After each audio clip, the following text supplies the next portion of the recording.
Барлықтарыңызға сәлем достар. Бүгін сіздермен өте ерекше рецептімен бөліскім келіп отыр. Қарапайым жасалады, өте дәмді болып шығады. Беляшиден де дәмді десек артық айтпаймыз. Дәл осы рецептімен жасап көріңіздер, сіздерге ұнайды деген сенімдемін. Каналымызға тіркеліп қолдау көрсетіп, лайк басып кетуді ұмытпаңыздар. Жаңа рецептін жіберіп алмау үшін қоңырауша белгісін басып қойыңыз.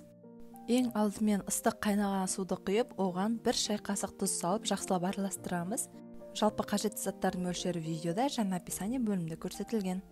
Оның үстіне електен өткізілген ұнымызды салып отырып жұмсақ қамыр илейміз.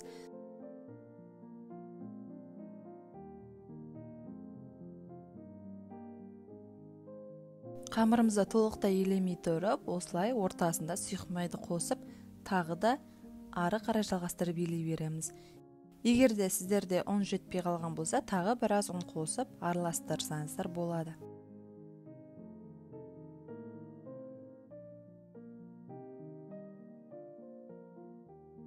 Мінекей біздің жұмсақ қамырымыз дайын болды, өте жұмсақ болады. Салафанға салып 10 минутқа қойып қоямыз. Осы аралықта начинкасын дайындаймыз. Ол үшін бір үлкен пиязды алдық. Егер де кішкентай болатын болса, 2-3 данасын қосасыздар. Мен осылай қолмен турағанды жөн көрдім, суы шықпай өзінде қалу үшін.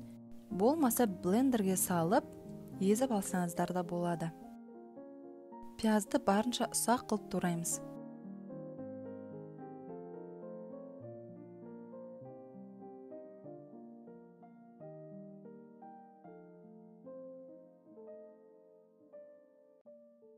Келесі фаршқа осы туралған пиязымызды қосамыз. Үстіне өзіміз қалаған жасыл шөптерден қоссақ болады. Мен петрушка және де укропты қостым. Өте дәмді және балғын дәмі шығып тұрады.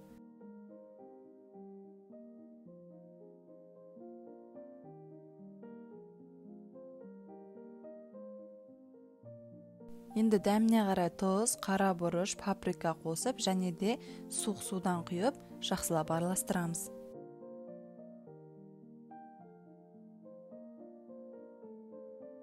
Мінекей біздің начинкамыз дайын болды, барлығы жақсы араласты. Енді тынып тұрған қамырымызды аламыз. Мінекей видеода көріп тұрғандарыңыздай біздің қамырымыз өте жұмсақ, жақсы тынған. Енді осыны ұн сеуіп отырып, 2-ге бөліп домалақтаймыз.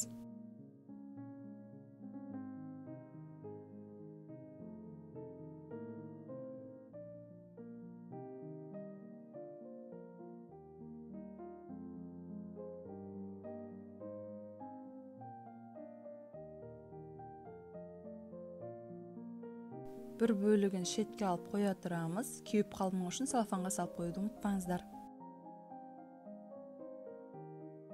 Екінші бөлігін үстіне ұн сеуіп отырып, жұқа қылып жайма жаямыз.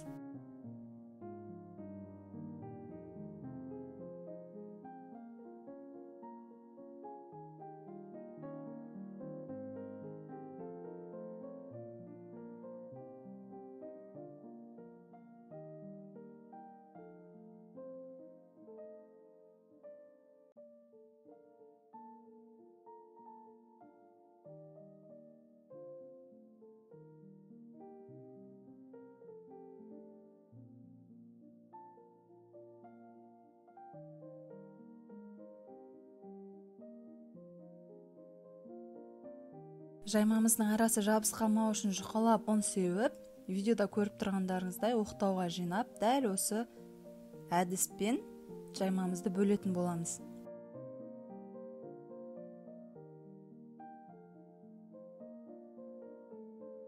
Өздеріңізге қалай ыңғайлы солай бөлсеңіздер де болады, бірақ осы әдіс арқылы бөлсеңіздер, біздің жайма біркелкі шығатын болады.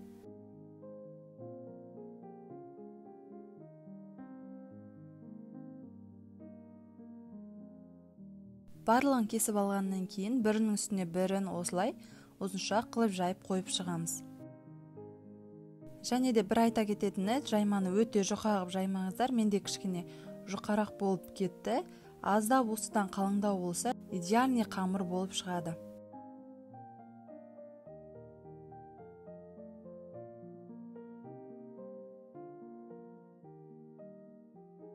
Дәл осы видеодағы әдіспен кессеңіздер жақсы шығады.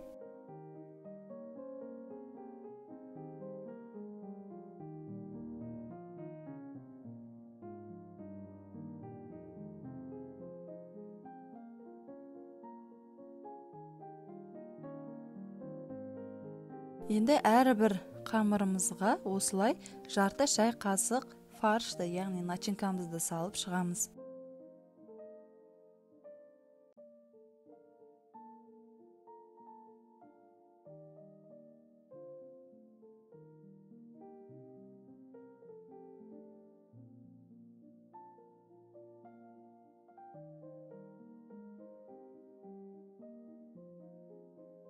Начинканы бір жақ шетіне қарай салсаңыздар ыңғайлы болады, себебі біз қамырды бүктеп екі жағын бекіткен кезде оңайырақ шығады.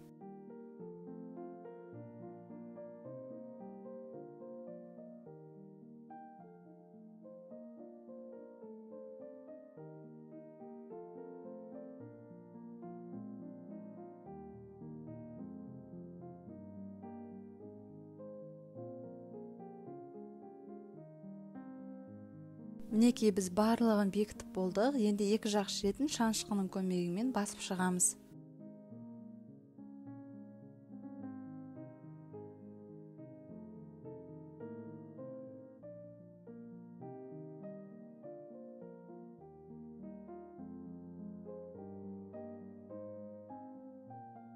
Осындай мини чебуреки десек те болады. Бізде дайын болып қалды. Енді сұйық майымызды қыздырамыз.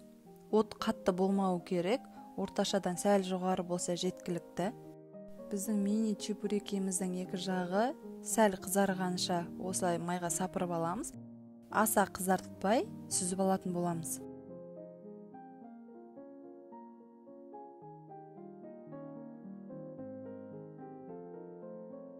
Ыдысымызға салфетканы төсеп, осы сүзіп алған мини чебурекимізді саламыз және келесін салып осылай пісіре бересіздер.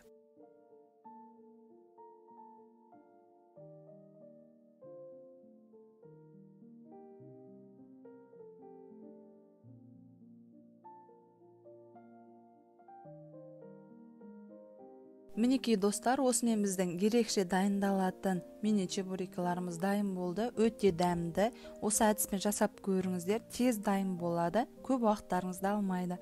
Сіздермен болған Альмира. Каналымызға тіркеліп, лайк басып, қолдау көрсетуді ұмытпаңыздар. Алда талай қызықты рецептілермен бөлісетін боламын.